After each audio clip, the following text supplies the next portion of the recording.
Everything about Rolex carries the stamp of one exceptional human being. Founder, pioneer, visionary.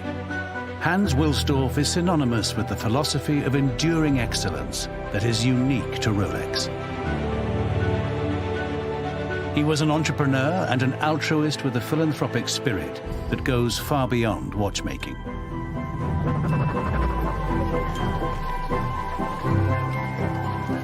Hans Wilsdorf was born in Bavaria in 1881, in an era when watches were pinned to garments or carried in pockets. Wristwatches were considered women's jewelry. Nobody thought it possible to make one robust enough for everyday use.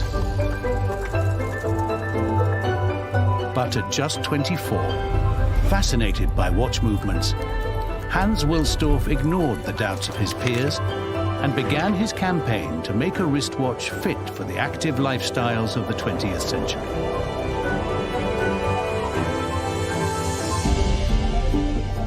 In 1905, he started to work with a Swiss manufacturer who was producing unusually compact watch movements.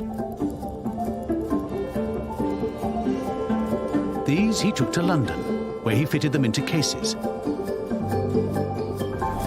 This led to the establishment of his own company. After a long search, he later described how the name of his brand had come to him.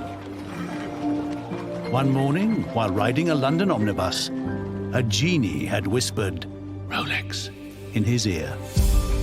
A short word, easy to remember, and iconic. Within days, he had registered the trademark.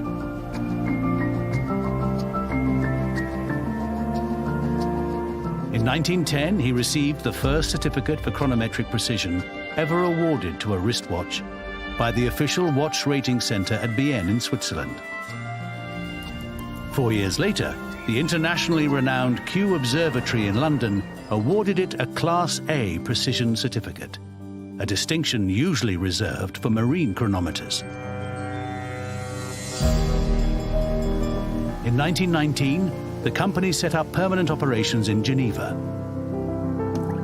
Then, 7 years later, Hans Wilsdorf presented the Rolex Oyster to the world, the very first waterproof wristwatch.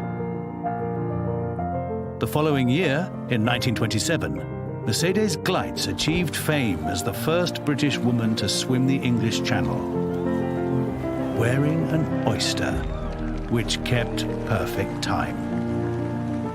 Becoming Hans Wilsdorf's first brand testimony, she forged a path followed by hundreds of distinguished sportswomen and men, explorers and artists, all of them proudly embodying the same virtues as Rolex.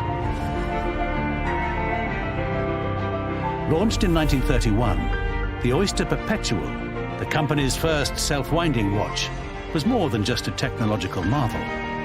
It was an exact expression of a perpetual spirit that would forever drive the company forward, seeking continuous improvement through human potential and always pushing boundaries. The revered five-pointed crown stands as a symbol of Hans Wilsdorf's exhortation to produce nothing but beautiful work. He insisted each new watch should be an ambassador of quality. In his words, "What has been achieved in the past serves to strengthen my faith in the future and my conviction that the fame of Rolex will prove worthy of the position it has won in the world." A man of profound idealism, Hans Wilsdorf's considerable legacy allowed Rolex to act as a perpetual force for good by supporting those who strive to make the world a better place. He left an unwavering sense of continuity and a focus on the long term, a philosophy that imbues every timepiece, built to last. His spirit lives on. It is perpetual.